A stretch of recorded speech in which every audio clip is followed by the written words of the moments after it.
شهادتون لکل مسلم، یعنی همین وبا، همین هر نوعی که باشد، میگه همینو برای مؤمن میگه درجه شهادت میاره.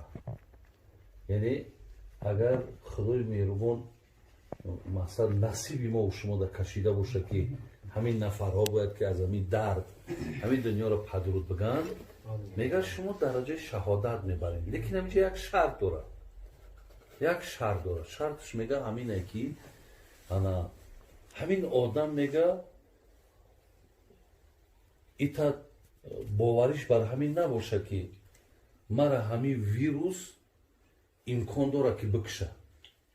انمی میگه اعتقاد داخل قبول نکن، بلکه میگه دویم تکیت بر همین باشه اگر الله خواه من دست همین ویروس نابود میشم، لیکن اگر الله نخواه مقصد همین ویروس بر من یگان زیان دادن نمیتونه. یکی گپ دارم یکی ما همه اسباب استفاده میبریم، مثلا دست شستن میشوییم، دهان بند کردن میبندیم، خب سلام نکردن نمیکنیم. ولی این مقصدم این نباشه که همین احتیاطم جانی مرا میخره، بلکه در همینجا همه اعتماد و باوری بر همین باشه که امکان داره که من همه نمی را بکنم با خداوند به همین دردش مرا بکشه، امکان داره. از همین لحاظ مقصد چی است؟ ما انمی تکیه را باشد که میکنیم احتیاط مانا میکنیم، لیکن باز تکیه داشته باشیم خدا خواهد میشم، اگر خدا نخواهد مقصد زوری ویروس با من نمیرسه. انمی را برادر عزیز ای همه چیز مهم انمیه که همین اعتماد ما باید داشته باشم.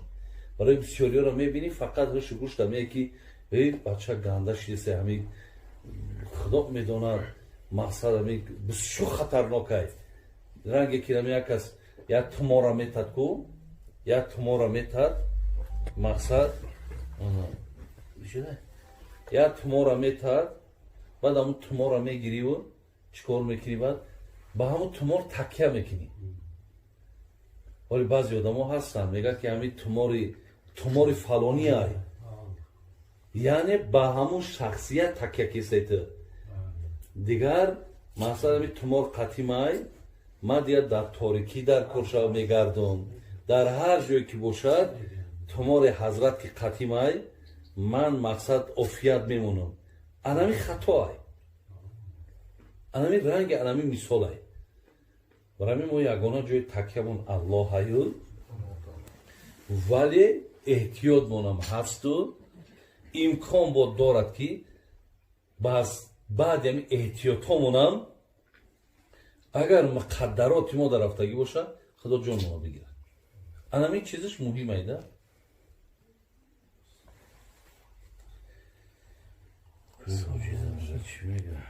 نداره.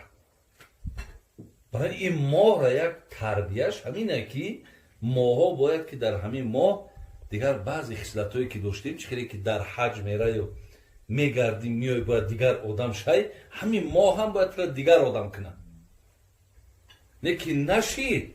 ولی حج میگه یا نشانه قبولش چیه؟ همون حاجی میگه پیش ای حج رفتنش مقصد خصلت های بسیار بد داشت، ایو سر بگردم هیچ باور نمیه که همین آدم هم میگن همین نشانه قبول حجه. لیکن در همین رمضان ما یکون تغییر نیفتیم، معلومه که همین 3 روز که یکم با ما چی رسید؟ همون تشنگی و گرسنگیش تمام دیگر هیچی از ثوابش پیدا کردن نتونستیم. برای یه ماه های برادر عزیز مشکل های زحمت داره، سختی داره، ولی حقیقتا این میگذره. ولی دیگر که نمی همین جا داشتگیم ولی ممکن باشه یوسف آخیرا یا همین ما فیرود ممکنه. اگر فیرود ممکنه با میگیم که اون اول در چی گفته بودیم این ببین تمام شد، لیکن کسی کار آفرین خدای مهربان نامه اعمالش بود، لیکن کسی نکردم بین گذشت رفت که ای دست داد همونی که برای این برادر عزیز خواهش ما میگه که این ماه را بسیار فرصت مناسب است. دعا کنین.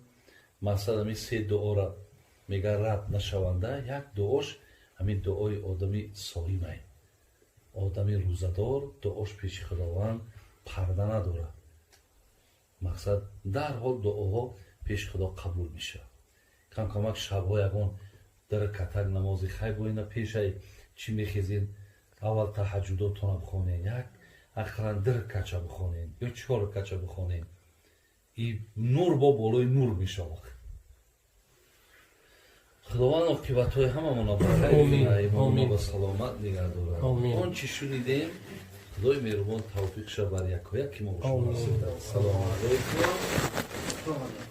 از اون جمله بعدم جای در بنی اسرائیل هم که ساعت رفت.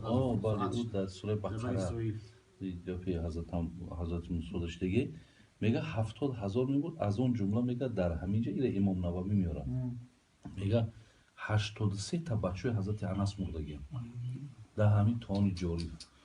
40 تا بچه حضرت کی مرده است؟ نبیرای حضرت ابوبکر عبدالرحمن. 7 تا بچه ابن عامر عقبه ابن عامر بچه خوش 7 در همین جای مثال مردگی بوده است. حتی میگه که همین جناب امام نووی میگه که وقتی که همین بصره دا میگه ابتداش اینجا سر شد، وقتی مادری میری بصره مرد میگه همگی در جنازش 4 آدم میفتیم. 4 آدم اشتراک کردی. در نماز جنازه میگه در نماز جمعه میگه 7 کس اشتراک کرد. همه مرد خیلی مردم رو من میگه همتری 5 تا اونها 5 تا وبای مشهوره میگیرم میره تا 131 هجری را. برای همین چیزها هستن حقیقت داشته ساختی. ابتدای نگفتی یک داملو من دیدم در سوره بقره آیت 59 داره که خدای مهربان در عوض ظلمی که و در عوض ناسپاسی که به موسی کردن همین طاعون آورد. 70,000 آدم میگه در یک روز هلاک میشید. در یک روز یا در 3 روز یا در همون مدتی همون جمع 70,000 کشت. در یک روز یا در 3 روز یا در همون مدتی همون جمع 70,000 کشت. در دوره حضرت موسی بود. این آیت 50 سوره بقره دا میگیره. ای صحابه کی مرده؟ ای صحابه در این دوره کی مرد؟ دوره حضرت عمر دا. یعنی حضرت معاذ ابن جبل مرد. حضرت ابو عبیده ابن جراح مرد. در اینجا فضل بچه حضرت عباس مرد. بعد شریحیل ابن حسن مرد. همین صحابه مشهوره که در دوره حضرت عمر یا مردن مقصد. جمع 25,000 مردگی در دوره حضرت عمر. یا مو دوام کرد. یا مو. یکی جهانی نبود باید؟ نه او دوام منطقه ما بود. انامی جاریف شنه که انامی جاریفه که میگن انامیش انامی پاندمیه که از اعلان کردگان بود جهانی. انامی جاریفش انام پاندمی بود است.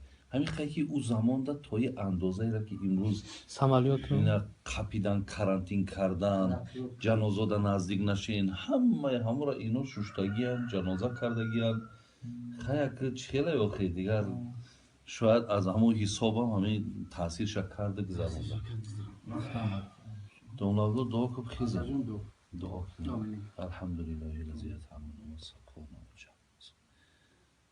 بحرمة إياك نعبد وإياك نستعين بحرمة لا حول ولا قوة إلا بالله العلي العظيم. الله مهربان تمام برادرای ما که امروز در غریبی هستند در غربت هستند امروز که با یک مشکلی دیگر دامنشون گرفته است که این یک درد جهانیه که همه را مقصد داخلی خانه کرده است. خدای مهربان این فرزندای ما را برادرای ما را مسلمانهای ما را خداوند در پناه رحمت اسمتش نگهبانشان باشه و خداوند این مشکلی ها را از بالای سرشان دور گردانه و با روزای خوب و روزای نیک نصیبشان گردانه و همه این برادرای غریبی ما را خداوند با صحت و سلامت به خاندانشان رسانه و از این درد و از این مشکلات خدای مهربان همیشه ایمین نگهشان داره. ربنا تقبل منا انك انت السمیع العلیم و تب علینا انك انت التواب الرحیم. آمین یا رب العالمین. امروز فقط در تاجیکستان ما دعا کردن در کار که خدای مهربان همین درد که نیست همین درد نیارم و علای مهربان همیشه ملک ما را همیشه مردمی ما را در پناه رحمت اسمتش نگاه داره. برادرای غریبی ما نه تنها در روسیه هستند، مرا چند روزه از امریکا زنگ میزنن، از دولت‌های قزاقستان زنگ میزنن، خلاص همین تمام شهرها زنگ میزنن، همش با یک حاجی بابا دعاقمان دعا کنین که خلاص همین خیلی مشکلات هم طریق حال که ما از اونها دا با آگاه ترین دعا میکنیم در حق همشون که خدای مهربان حفظشون کنه و خدای مهربان مشکلات ها را بالای سرشون دور کنه و با خدای مهربان روزای خوب و روزای نیک با نصیبشون گردونه و با صحت و سلامت نزد پدر و مادرشون و وطنشون و خانواده‌شون در رسانه و خاندان حاجی بابا در خدای مهربان فیض و برکاتشون نازل کنه. این حاجی بابا را خدای مهربان دوام عمرشان نیک کنه، خیرش کنه و علای مهربان همیشه در پناه رحمت اسمتش نگهش بداره و فرزندکاش هم برادر ما عبدالستار هم اهل دوستا و همسایه‌ای که جمع شدین خدا همه شما در پناه رحمت اسمتش نگهبان باشه. اللهم اعنا علی ذکرک و شکرک و حسن عبادتک. آمین یا رب.